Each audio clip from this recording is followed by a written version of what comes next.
Kita pagi ini masih meneruskan surat An-Nisa. Pagi ini kita bahas ayat 166 sampai 170. 166 sampai 170 ya. Dan berarti tinggal satu kali pertemuan lagi, yaitu insya Allah sebentar petang 171 sampai 176. Karena seperti yang kita selalu tampilkan, surat An-Nisa jumlah ayatnya 176.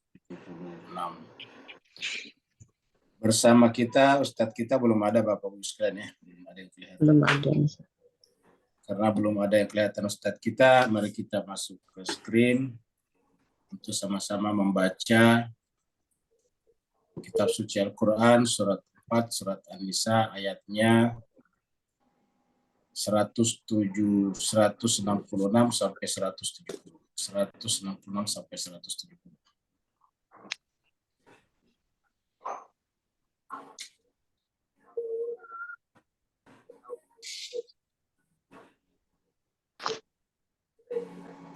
أعوذ بالله من الشيطان الرجيم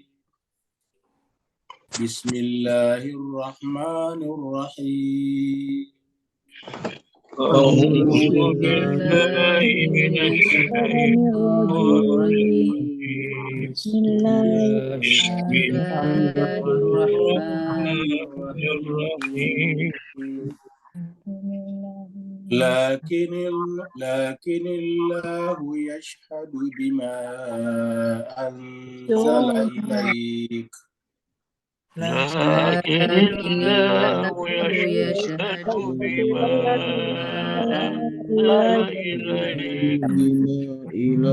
أنزله بعلمه والملائكة يشهدون أنزله بعلمه والملائكة يشهدون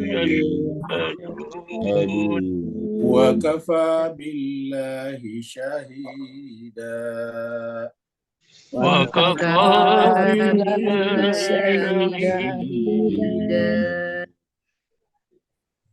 إن الذين كفروا وصدوا عن سبيل الله قد ضلوا ضلالا بعيدا إن الذين كفروا وصدوا عن سبيل الله ضلالا بعيدا إن الذين كفروا وظلموا لم يكن الله إن الذين كفروا وظلموا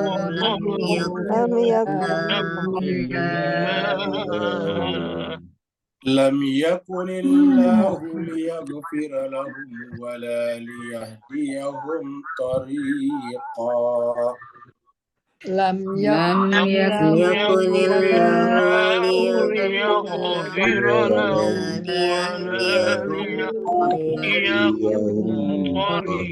طريقا إلا طريق جهنم خالدين فيها أبدا إلا طريق جهنم خالدين فيها أبدا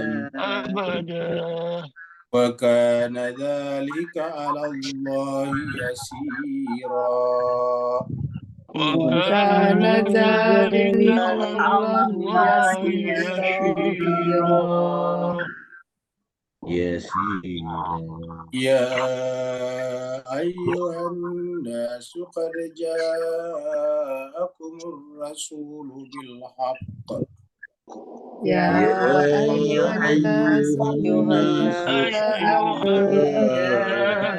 قد جاءكم الرسول بالحق من ربكم فآمنوا خيرا لكم بالحق من ربكم فآمنوا خيرا لكم Wa in takfuru fa inna lillahi ma fis samawati wal ardh. وإن تكفروا تكفروا فإن فلله لله ما في ما في السماوات السماوات والأرض وكان الله عليما حكيما. وكان وكان الله الله عليما عليما حكيما. حكيما.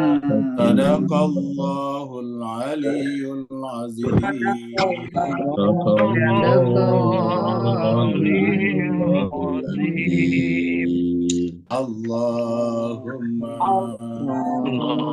صل اللهم وسلم صل زد وسلم وبارك على على رسول رسول الله الله آله وآله الأطهار الطاهرين على على رسول رسول الله الله وآله وآله الأطهار.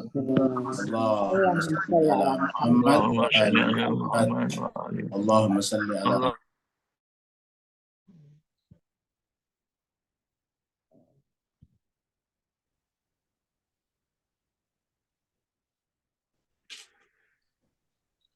Terima kasih banyak Bapak Ibu semuanya yang telah ikut membaca Al-Quran.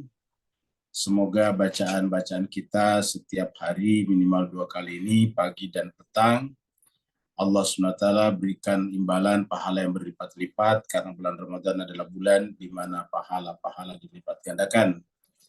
Yang sunat dianggap seperti wajib, dan yang wajib dilipat gandakan. Dan perintah pertama turun dalam Al-Quran sendiri adalah perintah membaca Iqra bismi rabbikal ladzi khalaq. Dan kemudian Al-Quran setelah kita baca dianjurkan untuk ditadabburi. Seperti yang kita baca di surat An-Nisa ayat 82 yang lalu, di mana Allah SWT berfirman, afala yatadabbaruna al-Quran. Kenapa mereka tidak mentadabburi Al-Quran? Surat An-Nisa ini adalah surat yang keempat. An-Nisa artinya perempuan, jumlah ayatnya 176, turunnya di Madinah, maka disebutlah dengan surat Madaniyah. Terakhir kita sudah sampai di ayat 165. 165 berbicara tentang orang-orang Yahudi, ahli kitab, terutama orang-orang Yahudi yang banyak mengingkari nabi-nabinya, dan nabi-nabi ini Allah SWT turunkan kepada kita manusia, ada yang disebutkan dan ada yang tidak disebutkan. Dan fungsi nabi-nabi atau rasul-rasul itu dikatakan di sini, a'udzubillahi minasyaitonirrajim, bismillahirrahmanirrahim, rusulan mubasyirina wa mundzirin. Rasul-rasul tersebut perannya, tugasnya ialah mubasyirin, memberikan kabar gembira, wa munzirin, dan memberikan peringatan. Jadi cuma dua saja. Kabar gembira berkenaan dengan hal-hal yang baik, yang soleh. Munzirin, peringatan terhadap hal-hal yang buruk. Jadi Nabi datang, Rasul datang untuk berbicara tentang apresiasi Tuhan kalau kita melakukan kebaikan, dan juga ancaman hukuman Tuhan kalau kita melakukan keburukan. Manusia akan terarah kepada kebenaran kalau diberikan dua unsur tersebut, yaitu basyiran wa nadhira. Li'alla yakuna linnasi 'alallahi hujjatun ba'da rusul. Sehingga setelah Nabi datang, manusia yang pernah hidup di muka bumi ini ketika kembali nanti ke sisi Allah tidak lagi ada hujjah, tidak bisa lagi keberatan, tidak bisa lagi menyesali dan menyalahkan Allah atas mereka diciptakan dan tidak diberikan petunjuk. Karena kita tahu ketika kita nanti tahu bahwa benar-benar Allah menciptakan kita, tapi Allah tidak memberikan petunjuk kepada kita, tentu kita menyalahkan Tuhan. Nah, di sini dikatakan ketika rasul-rasul sudah diutus, maka kemudian tidak ada lagi alasan untuk keberatan kepada Allah Subhanahu wa taala karena rasul tersebut telah datang. Bahkan ketika Allah Subhanahu wa taala menciptakan manusia pertama, menghadirkan manusia pertama di muka bumi ini, langsung nabi. Apa sebabnya? Karena kalau misalnya tidak langsung nabi, katakanlah nanti 10 abad baru ada nabi setelah banyak manusia, tentu manusia-manusia sebelumnya sebelum ada nabi akan punya hujah di hadapan Allah. Tuhan tidak menciptakan, tidak mengutus kepada kami nabi. Tetapi dengan manusia pertama sekaligus nabi pertama, rasul pertama, maka kita manusia tidak ada hujah lagi di sisi Allah SWT. Wa kana Allahu azizan hakima, dan Allah itu maha perkasa lagi maha bijaksana. Sekarang kita masuk pada ayat baru tentang pentingnya ilmu. Jadi kategori terpenting bagi manusia itu adalah ilmunya. Disinilah bedanya manusia dengan selain manusia, terutama hewan-hewan dan tumbuh-tumbuhan. Lakinillahu, jadi lakinillahu yashhadu bima anzala ilaika anzalahu bi'ilmihi. Jadi mereka menolak nabi, menolak rasul, bahkan ada yang mereka bunuh, mereka dustakan. Fariqan di dalam beberapa kali ayat muncul dikatakan fariqan kadzabtum wa fariqan taqtulun. Sebagian nabi kalian dustakan dan sebagian lagi kalian bunuh. Dan menggunakan kata yaktulun, akan terus dibunuh. Nah, sementara sebetulnya nabi itu seandainya kita tidak memberikan pengakuan dari manusia, ya sebetulnya nabi tidak butuh pengakuan. Beda dengan kita manusia, untuk disebut sarjana kan harus ada pengakuan dari alma mater kita. Untuk disebut lulusan sekolah dasar, ya kita harus punya ijazah tanda bahwa kita pernah lulus di sana. Ada pengakuan namanya. Nah, sedangkan yang namanya nabi dan rasul tidak butuh sertifikat seperti itu, tidak butuh pengakuan dari manusia. Apa sebabnya? Karena Allah sendiri telah mempersaksikan bahwa memang adalah nabi. Di sini dikatakan lakinillah, tetapi Allah yashhadu, menyaksikan, bima, bahwa apa-apa anzala ilaika, yang diturunkan kepada Muhammad, itu Al-Quran, anzalahu, dia menurunkannya bi'ilmi. Jadi anzala ilaika, bima anzala ilaika, anzalahu bi'ilmi. Jadi apa yang diturunkan kepada Muhammad dalam bentuk kitab suci, yaitu Al-Quran, dia menurunkannya atas dasar ilmunya. Jadi dasarnya di sini adalah ilmu. Jadi di sini ada 3 kata di sini. Pertama adalah ini ilmu. Yang kedua adalah ba-nya, ba itu adalah dengan, ini adalah huruf jar. Kemudian di belakang ada dhamir namanya. Sini ada kata ganti. Kata ganti ini kembali kepada di atas Allah. Jadi kita lihat ilmu di sini kata dasarnya, intinya di sini. Jadi kitab suci Al-Quran itu adalah intinya ilmu, dan bukan sembarang ilmu, ilmunya Tuhan, ilmunya Allah. Kalau Allah maha sempurna, kan berarti ilmu yang ada dalam Al-Quran juga sempurna. Kalau Allah itu tidak punya cacat, maka ilmu yang ada dalam Al-Quran juga tidak punya cacat. Dengan demikian, puncak ilmu ini adalah kitab suci Al-Quran.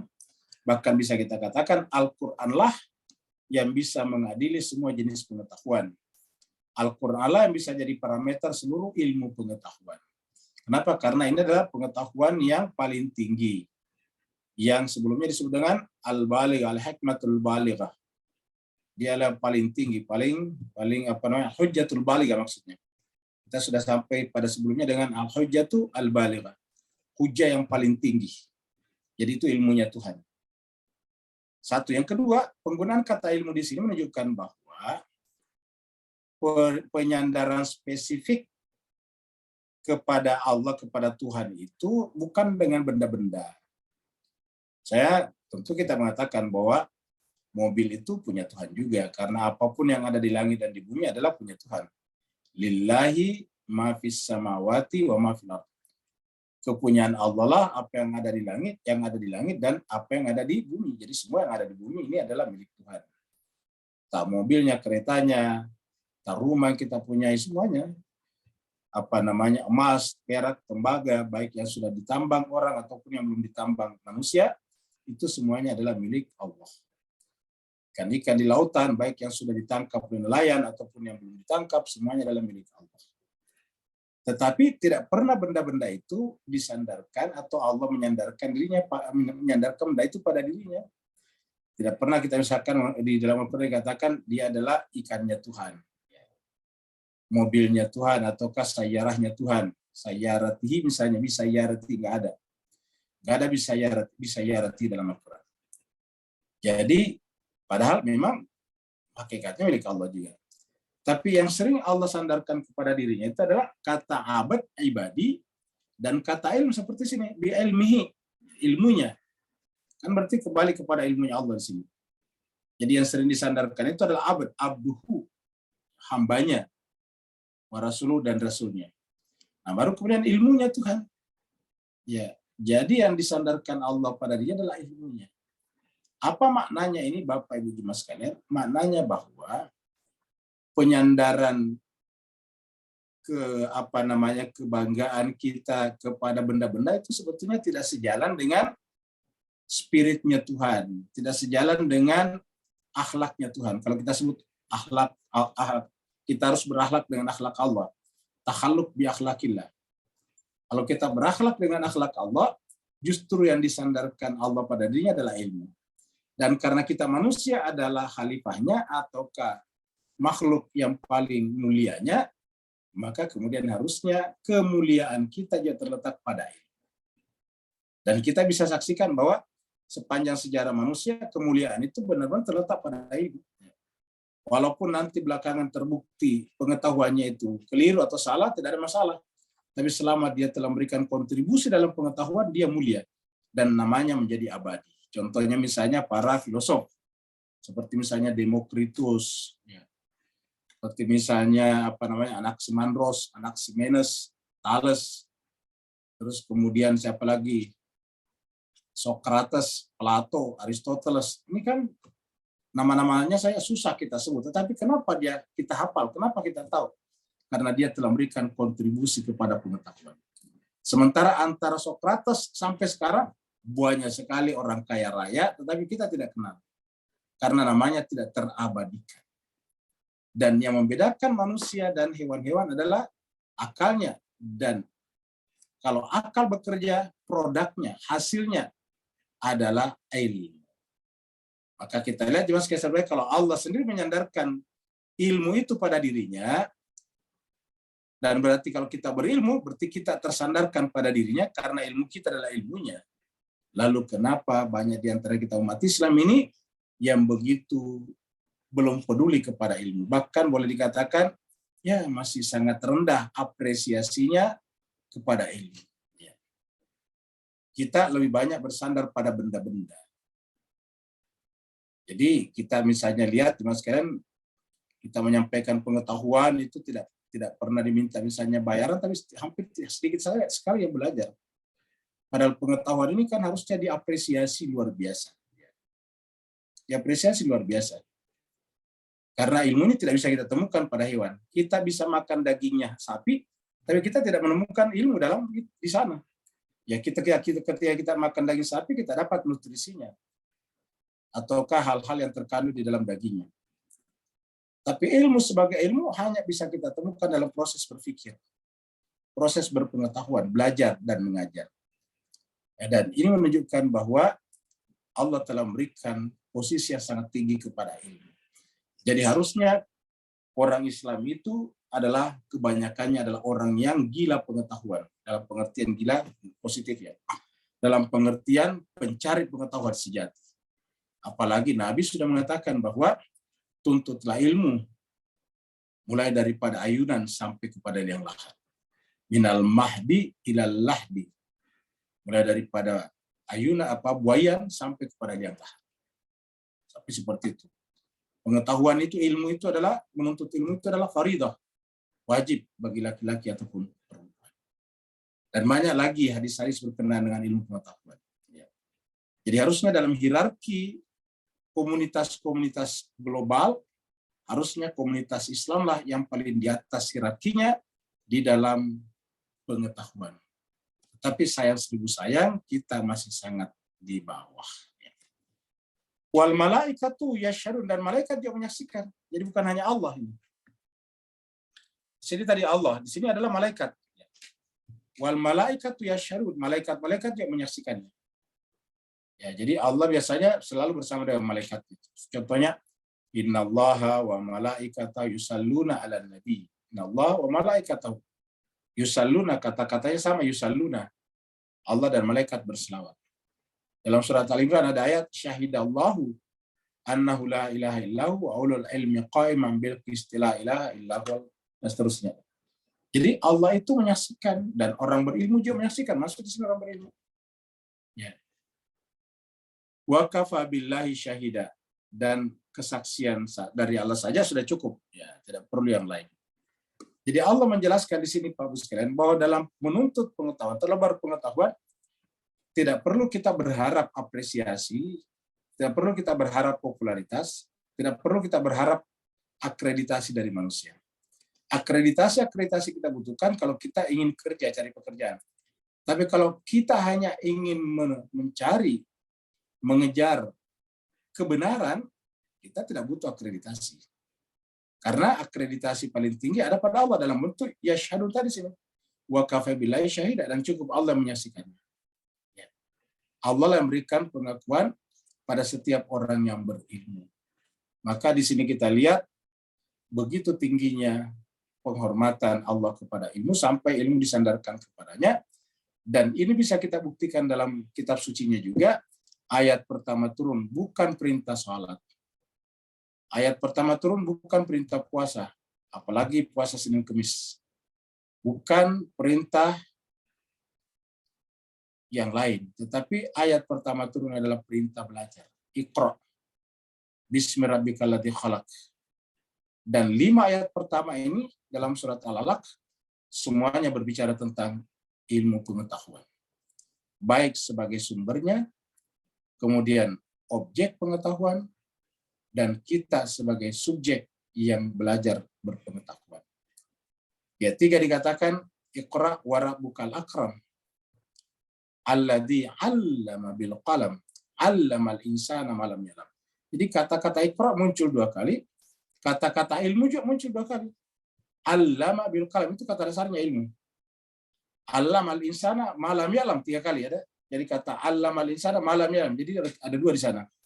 Allamal insan mengajarkan manusia, malam ya'lam apa yang tidak diketahui. Jadi ada 3 kali muncul kata ilmu di sana. Dan 2 kata Iqra. Di awal Iqra bismi rabbikal ladzi khalaq, dan dia 3 Iqra wa rabbukal akram. Jadi artinya apa? 5 ayat pertama turun dalam surat Al-Alaq dan dipercaya banyak mufassir sebagai 5 ayat pertama juga turun di Al-Qur'an, semuanya berbicara tentang ilmu pengetahuan. Kita bisa lihat di sini apa namanya, di sini bandingannya. Coba lihat di sini dialog antara Allah dengan Nabi Nuh. Ingat ini cerita ketika Nabi Nuh tetap meminta kepada Allah supaya menyelamatkan anaknya. Jadi setelah anaknya tadi didekati oleh Nabi Nuh, naiklah ke atas perahu ayah karena tidak ada yang tidak akan tertelan oleh banjir. Putranya mengatakan, sa'awi ila jabalin, saya akan lari ke gunung yang tinggi. Akhirnya kemudian tenggelamlah anaknya, kesimpulannya begitu. Lalu kemudian Nabi Nuh minta, ya Allah, beliau adalah anak saya, supaya diberikan keselamatan. Tapi apa kata Allah di dalam jawabannya? Ini jawaban Allah kepada Nabi Nuh. Qala, Allah berkata, menjawab, ya Nuh, wahai Nuh, innahu, sungguhnya dia, anakmu itu, laisa min ahlika, bukan dari keluargamu lagi. Jadi ini sudah bukan ahlinya Nabi lagi, tapi itu ya bukan keluarga Nabi lagi. Kenapa? Alasannya di sini. Innahu amalun ghairu saleh. Sungguhnya dia itu adalah amalnya ghairu saleh. Amalnya itu tidak saleh. Jadi secara biologis tentu tetap anak, tetapi anak teologis, anak anak akhlaki ya sudah bukan lagi. Seperti misalnya juga pamannya Nabi Abu Thalib. Maaf, bukan Abu Thalib, Abu Lahab. Yang dia berikan dalam Al-Quran. Ya. Yaitu tabat yada Abi Lahab. Itu kan pamannya Nabi. Ya, tetapi ketika kemudian melawan kebenaran, ya kemudian tidak bisa disebut sebagai pamannya Nabi secara ideologis. Dia tetap secara biologis. Seperti mana dalam ayat ini? Wahai Nuh, innahu amalun ghairu salih. Dia bukan keluargamu lagi. Innahu laisa min ahlika. Dia bukan keluargamu lagi. Kenapa? Innahu amalun ghairu salih. Karena amalnya tidak soleh, tidak benar, tidak baik. Fala tas'alni. Maka jangan engkau meminta kepadaku. Nah, ini sering kita bicarakan di sini. Pentingnya doa sejalan dengan Al-Quran. Karena di sini katakan, fala tas'alni. Janganlah meminta kepadaku. Sekarang sebetulnya bukan menanyakan, meminta. Karena kan Nabi Nuh minta supaya anaknya diselamatkan. Jadi kita artikan doa. Karena doa itu kan permintaan juga. Doa itu permintaan. Permintaan itu dari kata sa'ala yas'alu. Soal. Fala tas'alni, janganlah kau meminta kepadaku. Janganlah kau berdoa kepadaku. Ma laisa laka bihi ilm. Sesuatu yang tidak sejalan dengan ilmu. Ma laisa laka, yang ilmunya tidak ada pada dirimu. Atau tidak sejalan dengan dirimu. Jadi ma laisa laka bihi ilm. Jadi kita minta kepada Allah Pak yang sejalan dengan ilmu. Ya. Fala tas'alni ma laisa laka bihi ilm. Makanya kan di dalam surat Al-Baqarah 186 itu dikatakan wa idza sa'alaka ibadi. Nah, ini aiduka. Saya aiduka mengajarkan kamu antakuna minal jahilin. Artinya bahwa kalau misalnya kamu berbuat seperti itu, ya saya sampaikan, saya ajarkan kepadamu bahwa itu termasuk perbuatan orang jahil. Kata jahil ini lawan daripada akil. Jahil itu tidak berilmu.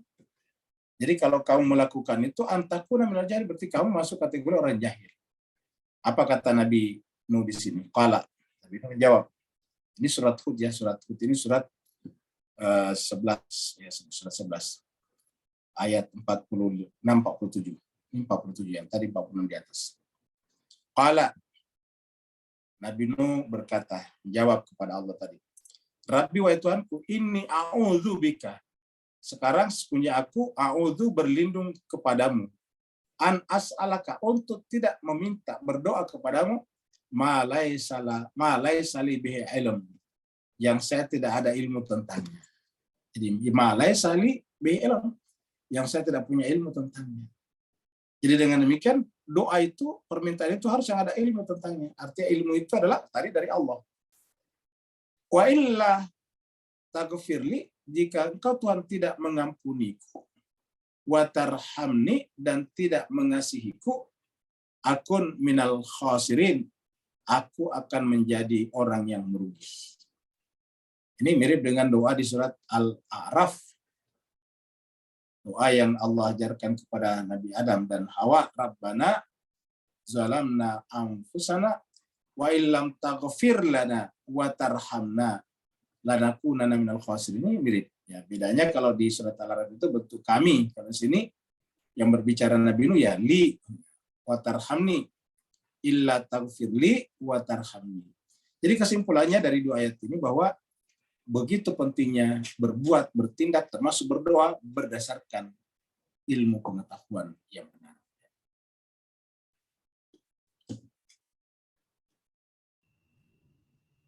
Ini adalah kegelapan. Kalau tidak ada cahaya keluar-keluar kayak gitu, Bapak Ibu tidak tahu ini kalau ada sesuatu kan. Ternyata layar ada.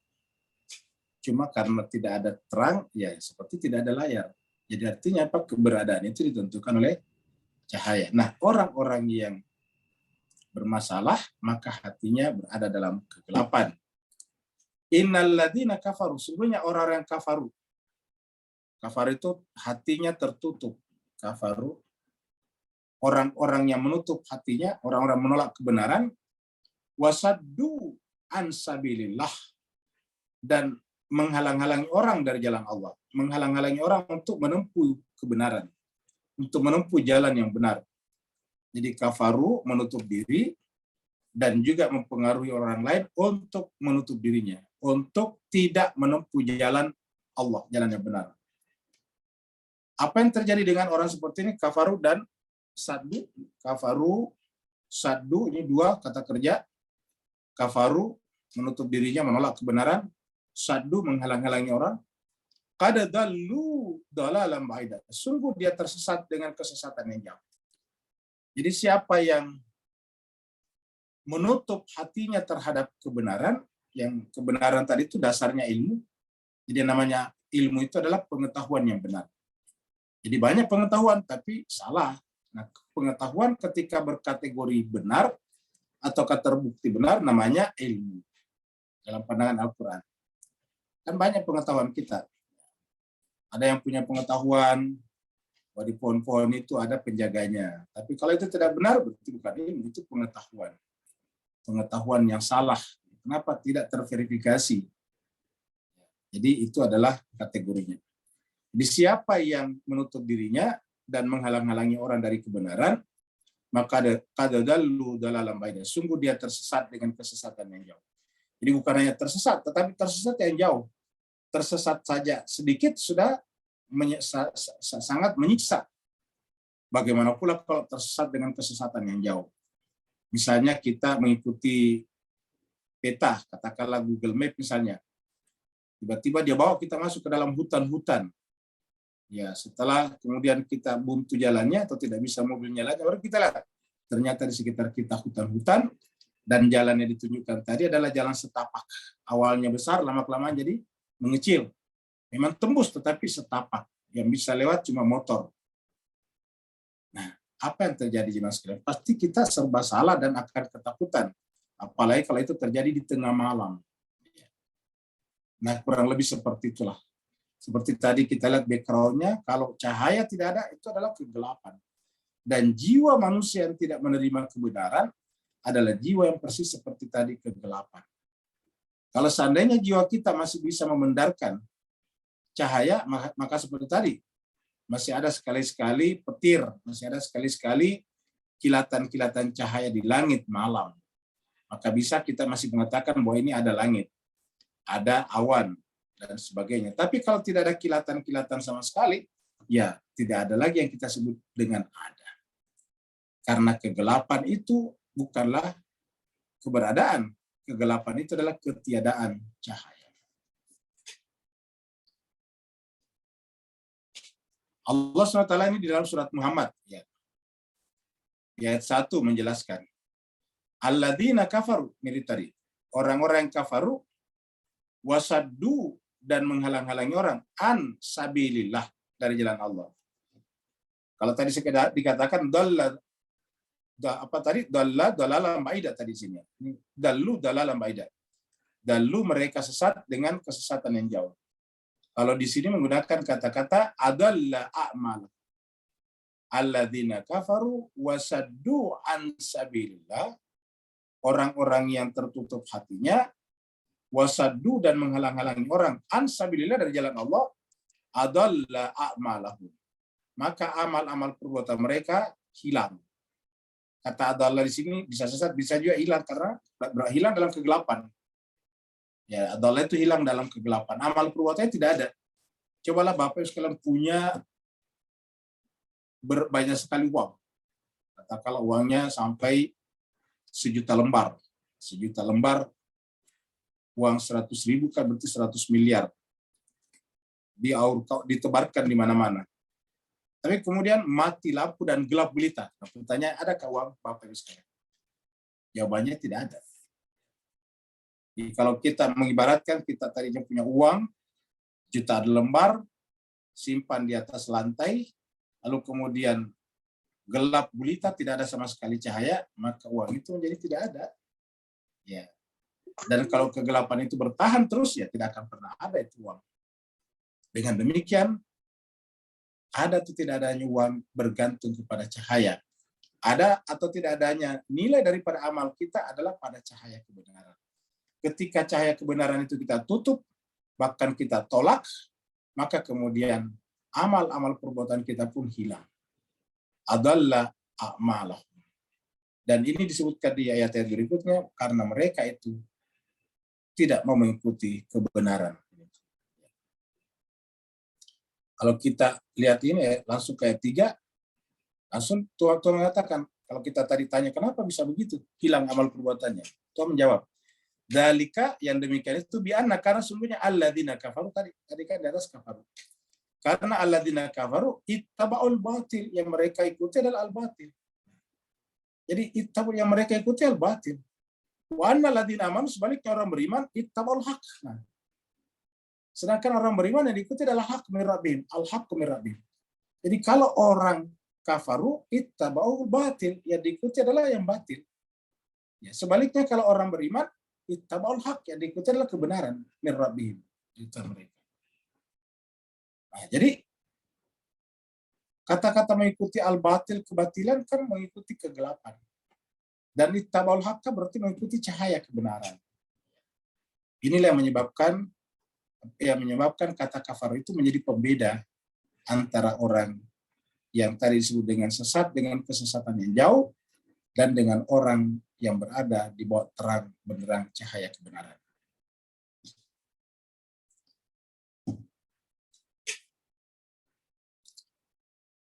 Ini Bapak sekalian, anggaplah Bapak ini masuk dalam hutan tadi kita bicarakan, lalu tersesat. Begitu dia sadar, langsung kemudian bingung. Ini di mana nih? Dia berteriak. Innalladzina kafaru, sungguhnya orang-orang yang kafir, diulangi lagi. Innalladzina kafaru, sungguhnya orang-orang yang kafaru ini. Orang-orang yang kafaru, innalladzina kafaru, wa zalamu, dan zalim. Innalladzina kafaru, sungguhnya orang kafaru, wa zalamu, dan zalim. Lam yakuni, kalau tadi kafaru dan saddu an sabilillah. Kalau sini kafaru zalam, sama sih sebetulnya. Lam yakunillahu, maka Allah tidak akan menjadi liyaghfira lahum, pemberi ampunan atasnya. Allah tidak akan memberikan ampunan atasnya. Kan boleh jadi inilah yang dimaksud dengan Nabi, banyak orang berpuasa tetapi puasanya tidak mendapatkan apa-apa kecuali lapar dan haus. Kenapa? Karena dia berpuasa tetapi hatinya tetap tertutup terhadap kebenaran. Dan setiap menutup hati kita terhadap kebenaran, zalim. Karena jiwa kita itu yang dirindukan, yang diinginkan, yang pasangannya adalah Allah, kebenaran. Ketika kita menutup hati kita terhadap kebenaran, yang menzalimi jiwa kita. Kezaliman yang paling pertama dan paling berat itu adalah zalim kepada diri sendiri. Karena zalim kepada diri sendiri artinya sama dengan mematikan lampu yang kita pegang. Bapak bisa bayangkan, kita ambil perumpamaan lagi tadi, masuk ke dalam gedung, tempat atau hutan yang belantara, gelap gulita, malam, tidak ada sama sekali bintang. Malam pada saat itu terpurung oleh awan. Lalu kemudian pada saat itu, satu-satunya modal karena di tangan kita ada lilin, ada lampu. Tiba-tiba lampu itu padam. Apa yang terjadi? Lagi-lagi tidak bisa bergerak. Nah, seperti itulah. Ketika kita memadamkan lilin atau lampu, kita menzalimi diri kita sendiri. Karena lampu yang kita tadi pegang, lilin yang kita pegang tadi, adalah sangat bermanfaat bagi diri kita untuk bergerak, bermanuver, berbelok kiri dan kanan di dalam perjalanan dalam kegelapan itu. Tapi ketika lilin atau sumber cahaya itu kita matikan, maka zalamu, mereka menzalimi dirinya sendiri. Dan siapa yang melakukan perbuatan seperti ini, kafaru wa zalamu, Allah tidak akan memberikan ampunan kepadanya. Sementara kita berpuasa kan, di antara yang kita minta adalah ampunan. Di antara doa yang sering dibaca pada bulan Ramadan ini adalah Allahumma inna nas'aluka ridhaka wal jannah wa na'udzubika min sakhatika wan nar. Allahumma innaka afuwun karim tuhibbul afwa fa'fu anna ya karim.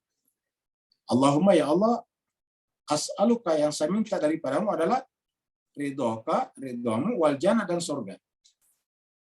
Wa na'udzuka min sakhatika wan nar. Dan aku berlindung kepadamu dari sakhatika, murkamu, marahmu, wanar, dan juga nerakamu. Allahumma ya Allah, innaka afun karim. Kamu Tuhan yang maha pengampun, lagi mulia. Fa'fu anna, maka maafkanlah. Nah, Tuhan mengatakan kalau sudah masuk kategori ini, Allah tidak mengampuninya. Kalau Allah tidak mengampuninya, kan berarti puasanya tidak berhasil menjadi pengundang ampunan maghfirah. Ketika puasanya tidak menjadi pengundang maghfirah atau ampunan, ya lahirlah tadi rubba shaimin laisa lahu min syamin illal ju'. Atau banyak orang berpuasa tidak dapat apa-apa dari puasanya kecuali lapar. Kenapa? Karena lam yakunillahu liyaghfir lahu.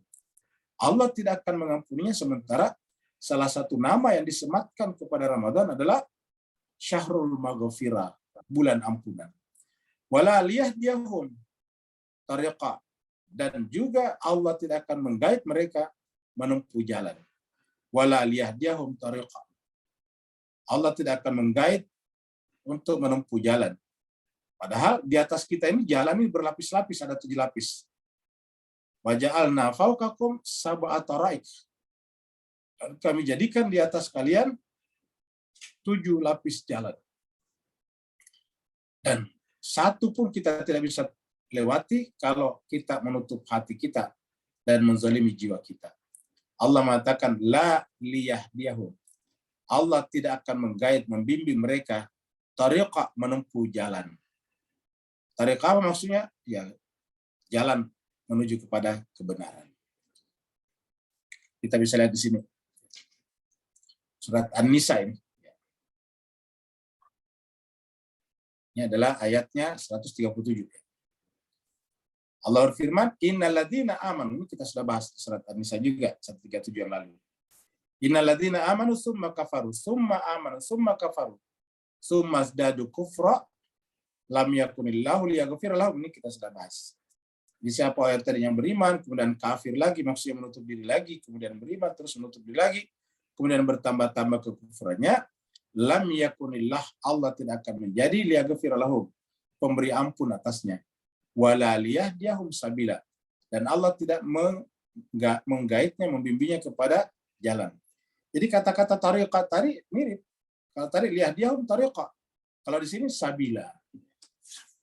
Kita tidak bisa menempuh jalan menuju kepada kebenaran, sementara kebenaran adalah jalan satu-satunya untuk sampai kepada Allah. Tidak ada jalan lain untuk sampai kepada Allah kecuali jalan kebenaran. Jalan sabil atau tariqah atau surat itulah yang disebut dengan surat al-mustaqim dalam surat al-Fatihah, karena hanya dengan jalan itu kita bisa sampai kepada Allah. Tanpa melalui kebenaran kita tidak mungkin sampai kepada Allah SWT, karena kalau bukan kebenaran berarti kan kebatilan. Wa madza ba'dal haq illa dhalal. Tiada selain kebenaran kecuali pasti kesesatan.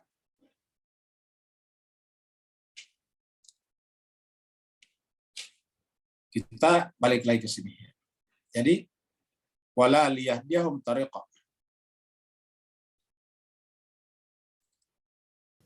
Dan bahkan ada ancaman bagi mereka tadi yang tidak membuka mata hatinya menerima cahaya kebenaran.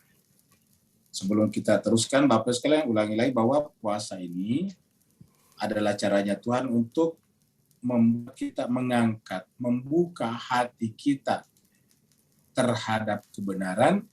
Maka pada saat kita berpuasa ini dianjurkan untuk membaca dan tadabbur Al-Quran. Karena dengan membaca dan tadabbur Al-Quran, jiwa yang kita sudah buka ini akan kemudian menerima pancaran kebenaran. Sehingga kemudian setelah kita keluar dari Ramadan, kita keluar dalam keadaan fitrah. Fitrah artinya tidak ada lagi hijab-hijab itu, tidak lagi tabir-tabir itu. Sehingga yang ada hanyalah cahaya saja.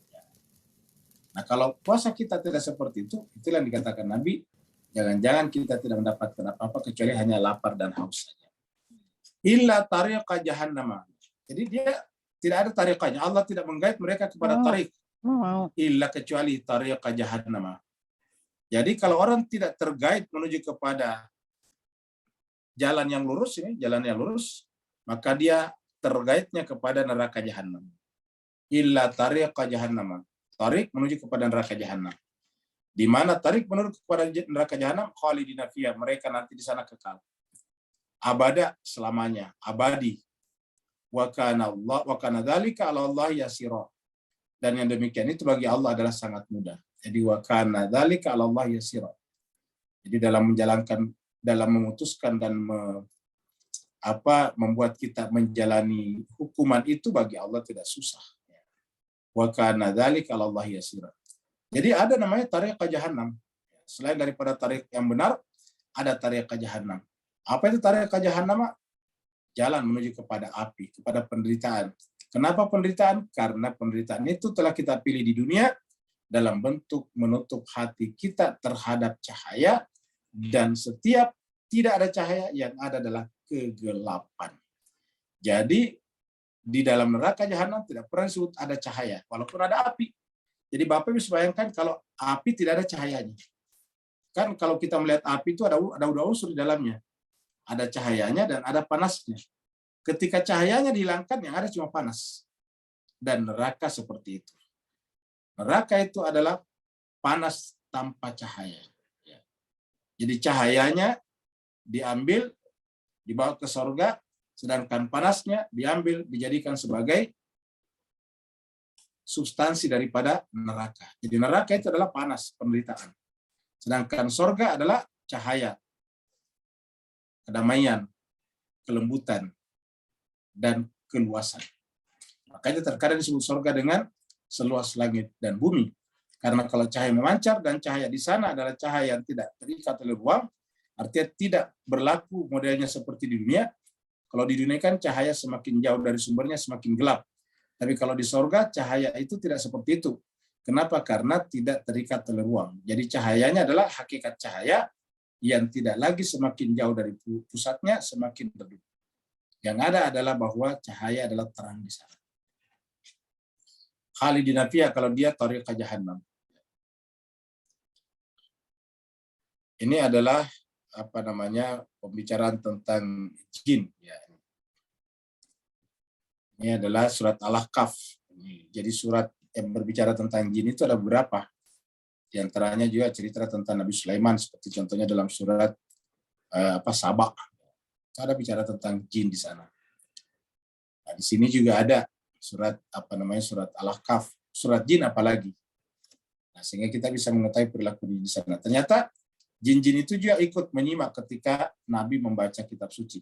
Kalau mereka berkata, jin-jin yang ikut mendengarkan Nabi membaca Al-Quran ataukah menerangkan Al-Quran, berkata kepada kaumnya, kaum jin, ya kauman, wahai kaum kami, inna sami'na kitaban, sungguh kami telah mendengarkan sebuah kitab, unzila, yang diturunkan mim ba'di Musa, setelah Musa, yaitu Al-Quran maksudnya.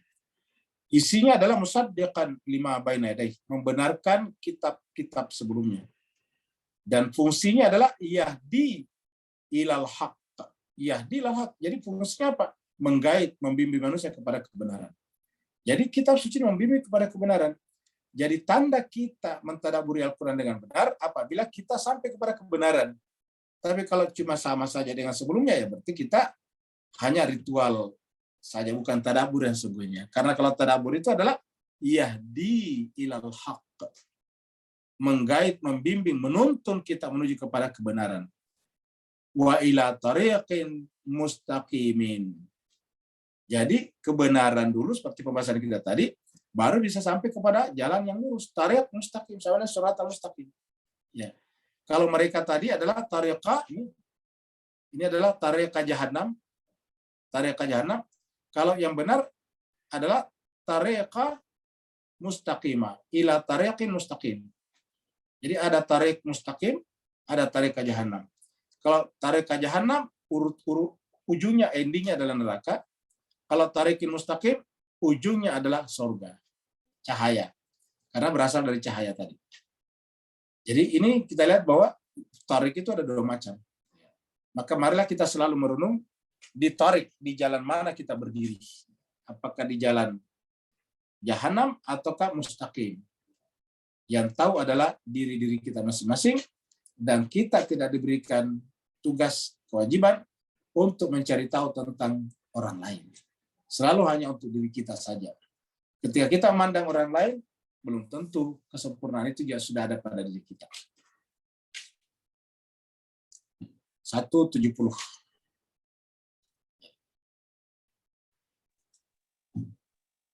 Ya ayuhan nas, ini adalah ayat terakhir yang kita bahas pada pagi ini. Allah Subhanahu wa taala datang dan menjadikan manusia sebagai tujuan seruannya. Ya ayuhan nas, wahai seluruh manusia. Qad ja'akumur rasul, sungguh telah datang kepada kalian ar-rasul. Ya ayuhan nas, wahai seluruh manusia. Qad ja'akumur rasul, sungguh datang kepada kalian ar-rasul. Apa yang dibawa? Bil haq, kebenaran. Jadi Nabi datang membawa kebenaran dengan kebenaran. Sama tadi dengan apa namanya? Dengan kita ini tadi sini. Kata jin kepada kaumnya, wahai kaumku, wahai kaum kami nih. Jin mengatakan, inna sami'na kitaban unzila min ba'di Musa, musaddiqan lima baina yadayhi yahdi ilal haq. Jadi jin pun seperti itu ya, mencari petunjuk menuju kepada kebenaran. Karena dengan tertunjuki menuju kepada kebenaran, otomatis dia juga tertunjuki menempuh jalan yang lurus. Jadi ulangi, jin saja mencari itu. Jadi kalau kemudian kita menempuh jalan yang salah berbeda dengan Al-Quran, dengan mengatasnamakan jin, ini pasti jin yang salah. Karena kalau jin yang benar adalah justru mencari kitab yang bisa menggait, membimbing, memandu mereka, menuntun mereka kepada kebenaran. Ini adalah Al-Quran menjadi bukti nyata tentang pendapat tadi. Ya ayuhan nas, wahai seluruh manusia. Qad ja'akum rasul, sungguh datang kepada kalian rasul bil haq. Jadi ujungnya kebenaran. Dan kebenaran dari mana? Mir rabbikum. Kita tahu di tempat lain dikatakan al-haqqu mir rabbik fala takunanna minal mumtarin.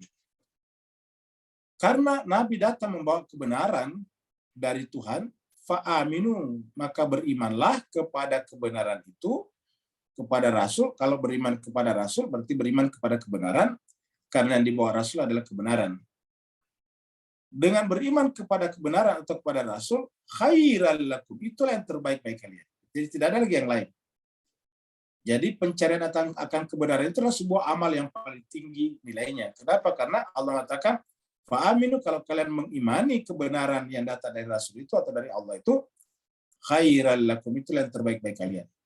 Sebaliknya, wa in takfuru, kalau kalian mengingkarinya, menutup diri atasnya, menolaknya, bersifat acu tak acu, fa inna, maka sungguhnya lillahi, kepunyaan Allah lah, ma fis samawati wal ardh, apa yang ada di langit dan apa yang ada di bumi. Jadi kepunyaan Allah lah apa yang ada di langit dan di bumi. Fa inna lillahi ma fis samawati wal ardh, kepunyaan Allah lah apa yang ada di langit dan di bumi. Wa kana Allahu aliman hakima, dan adalah Allah SWT maha mengetahui, maha mengilmui, aliman, mengetahui, hakimah, dan maha bijaksana. Jadi Tuhan mengatakan kalau kita kufur, ya tidak mengubah Allah, tidak mempengaruhi Allah, tidak mempengaruhi Rasul juga. Kenapa? Karena seluruh langit dan bumi, seluruh realitas, baik yang kita sadari ataupun yang kita tidak sadari, itu adalah milik Allah. Jadi milik Allah lah semua yang ada di langit dan di bumi. Dan karenanya kalau kita ingkar, takfuru, wa in takfuru, tidak mempengaruhi status Allah sebagai Tuhan Rabbul Alamin. Begitu ya kalau kita ingkar, tidak mempengaruhi kerasulan Muhammad. Karena kerasulan Muhammad tidak bergantung kepada manusia, tapi kerasulan Muhammad diberikan, diterima dari Allah Subhanahu wa taala. Jadi tidak bergantung. Jadi oleh sebab itulah kalau kita kafir, kita nolak, kita menentang, yaitu kembali kepada diri kita sendiri. Jadi kalau kita menentang, menolak, ya kita sendiri yang rugi. Begitu. Ini kita lihat surat Al-A'raf ya di dalam ayat ini. Wa naza'na ma fi sudurihim min ghillin, surat Al-A'raf ini ayat 23. Tajri min tahtimul anhar. Ya, di surga nantinya gil, dendam, sakit hati sudah diangkat dari jiwa manusia, dan mereka masuk surga yang di dalamnya mengalir sungai-sungai.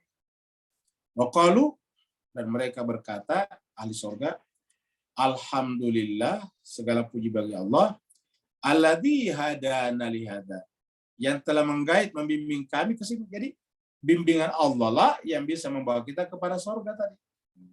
Alhamdulillah alladzi hadana li hada wa ma kunna linahtadiyah, dan kami tidak mungkin akan terbimbing, terpandu ke sini.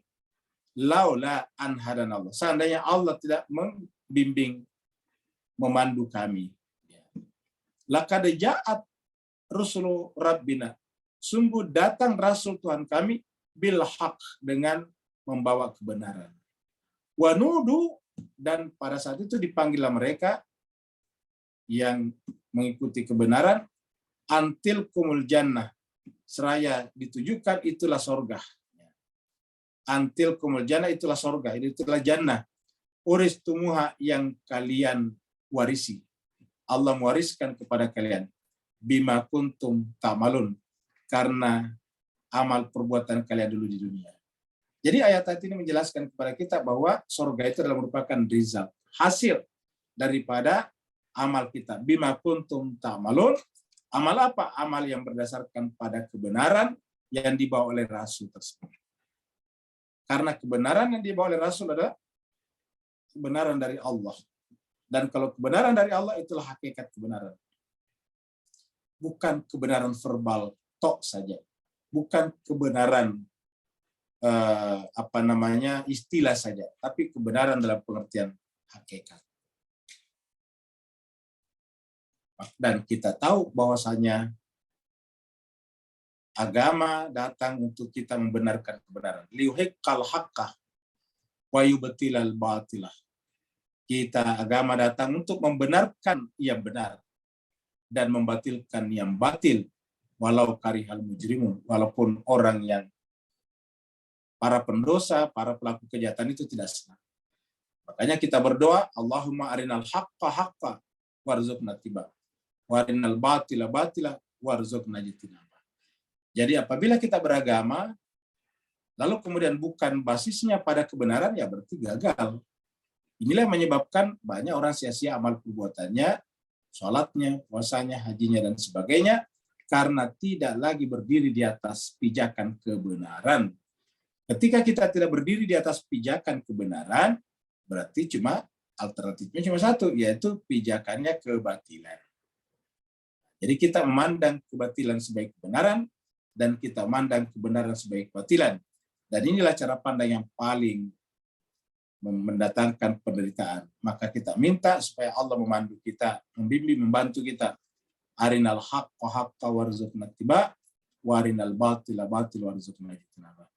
Mudah-mudahan Bapak Ibu sekalian ini bisa semakin mencerahkan pikiran kita, mengingatkan kita betapa pentingnya kita menjadikan kebenaran itu sebagai dasar dalam beragama, fondasi dalam berkeyakinan. Karena kalau itu salah, otomatis semuanya salah. Dan Nabi pun tadi datang adalah dalam rangka membawa kebenaran. Dan sebelumnya diceritakan orang Yahudi membunuh nabi-nabinya, mengingkari nabi-nabinya adalah karena mereka menentang kebenaran.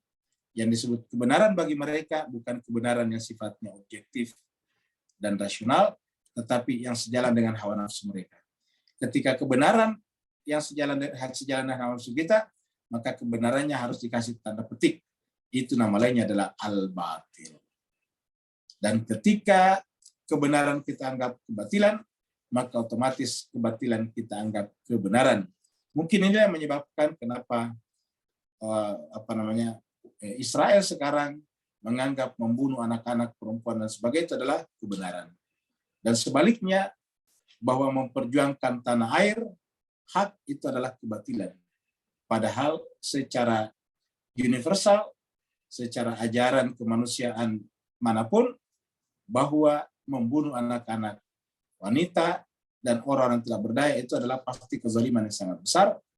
Dan semua orang tahu bahwa mempertahankan hak-hak milik kita adalah sebuah bentuk perjuangan pada kemuliaan. Tetapi ini yang terjadi di Timur Tengah dalam versi Israel sudah terbolak-balik. Terima kasih banyak atas perhatian Bapak Ibu sekalian. Mohon maaf atas segala kekurangannya. Yang mau bertanya, dipersilahkan. Waalaikumsalam. Waalaikumsalam warahmatullahi wabarakatuh. Silakan Pak Nur.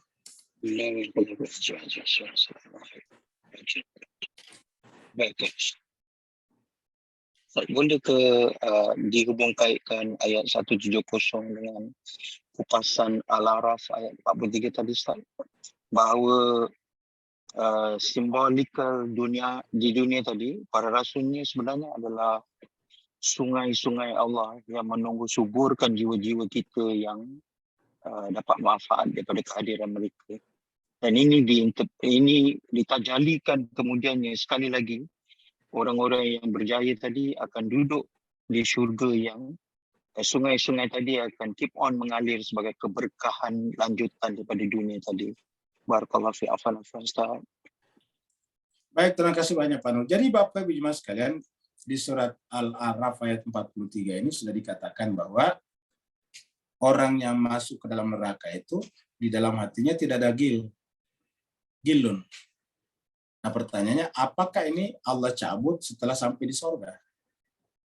Kalau kita mengatakan Allah cabut ini gil setelah sampai di sorga, tentu tidak perlu berjuang di dunia untuk menghilangkan gil itu. Sementara di dalam Al-Quran Allah ajarkan kita untuk menghilangkan gil ini. Ini ada dalam Al-Quran untuk menghilangkan gil. Contohnya saya di sini. Kita buka lagi surat Al-Hasyr. Surat 59.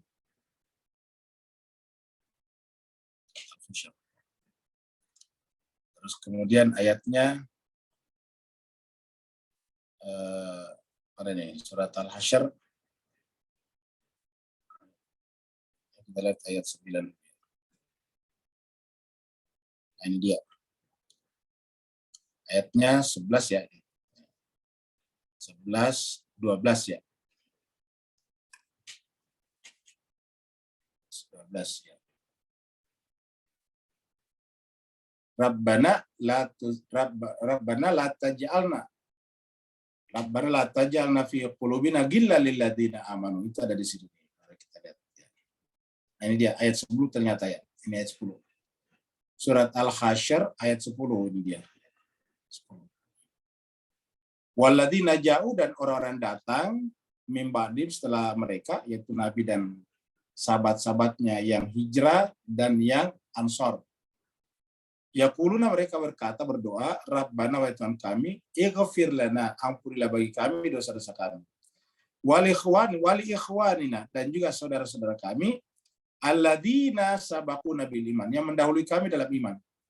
Jadi Rabbana ighfir lana wali ikhwanina alladzina sabaquna bil iman. Wala taj'al, dan janganlah engkau menjadikan fi qulubina ghillan. Jadi di dunia kita sudah minta, ya Allah, la taj'al, janganlah engkau menjadikan fi qulubina, artinya jangan menghadirkan dalam kalbu kami ghillan. Nah, jadi ini harusnya dihapus, dihilangkan di dunia, dicabut. Kata-kata ghil ini harus kita cabut di dunia. Jadi kalau dikatakan tadi di ayat 47 surat Al-Araf tadi ini, ya, Al-Araf ini. Wanaza'na, kata wanaza'na itu kami telah angkat, kan berarti bahwa itu di dunia. Jadi makanya di sini menggunakan bentuk madhi fi'il madhi ini, wanaza'na. Jadi artinya di dunia telah dicabut karena mereka minta, yaitu la taj'al na fi qulubina ghillan lil ladzina amanu. Maka wanaza'na ma fi sudurihim min ghillin. Ya, jadi kita mengobatinya di dunia dengan apa? Kebenaran. Gil itu datang karena ada kegelapan di sana. Kegelapan yang membuat hati kita itu menjadi pengap, menjadi panas, menjadi gilun. Itulah yang terjadi. Maka untuk menghilangkan semua kegelapan itu dan efek-efek negatifnya, caranya adalah dengan membuka hati kita menerima kebenaran, seperti yang dikatakan di dalam surat ini, yaitu bahwa nabi-nabi datang membawa kebenaran itu. Laqad ja'at rusulur rabbina bil haqqi. Sama tadi dengan yang ditanyakan di sini ayat 170, ya ayyuhan nasu qad ja'akumur rasul bil haqqi. Jadi ujung-ujungnya adalah kebenaran. Dan jemaah sekalian berbahagia, kebenaran itulah nanti yang akan ditegakkan Allah di akhir masa, sehingga kemudian di akhir masa Allah telah menyiapkan atau menentukan dalam Al-Quran bahwa kalau bukan karena kalimat sabakat, seandainya bukan karena satu kalimat lagi yang telah Allah tentukan, yang telah Allah janjikan, harusnya alam semesta ini sudah akan kiamat. Tetapi karena Allah telah mengatakan bahwa pasti akan terjadi nanti di seluruh muka bumi ini akan berlaku amarku, maka kemudian harus ada ulul amrinya yang akan datang menjadi penerima otoritas itu. Ada lagi berikutnya. Kalau di chatroom tidak ada. Kalau tidak ada lagi, cuma sekali ada kita permintaan tutup. doa saja dari Uti yang tantenya meninggal. Mas Kaisar bahagia, jadi kita doakan tantenya Uti yang meninggal dunia ya. Semoga saja ini tante saya yang wafat dan dimakamkan kemarin bernama Ibu Ganti Suryowati binti Sunyata Ningprojo.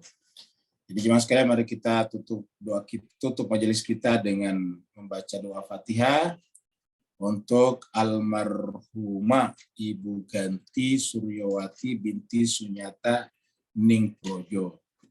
Semoga dengan doa kita Allah ampunkan segala dosa-dosanya, dimaafkan segala khilaf dan alpanya, dibukakan pintu-pintu surga baginya, dilapangkan kuburannya, dimuliakan tempatnya di sana, ditinggikan derajatnya, dan dimasukkan ke dalam golongan para nabi dan rasul ala hadiniya wa likulli salihah bihaqi Muhammadin wa ali Muhammad wa bihaqil Fatihah wa bisirril Fatihah wa bimu'jizatil Fatihah wa bikaramatil Fatihah, khususan ila almarhumah Ibu Ganti Suryowati binti Sunyata Ningprojo alaihal Fatihah ma'as-salawat.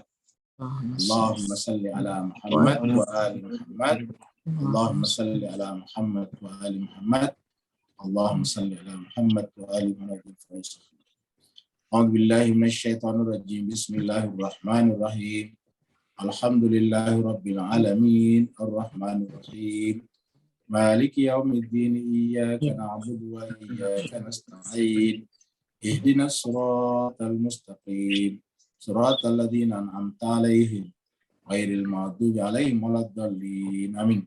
Allahumma ighfirli almarhumah Ibu Ganti Suryowati binti Sunyata Ningprojo waghfir laha warhamha wa'afiha wa'fu anha wa'afizlaha wasi madkhalaha warfa darajataha wa adkhilhal jannata ma'al abrar ya ya arhamar rahimin.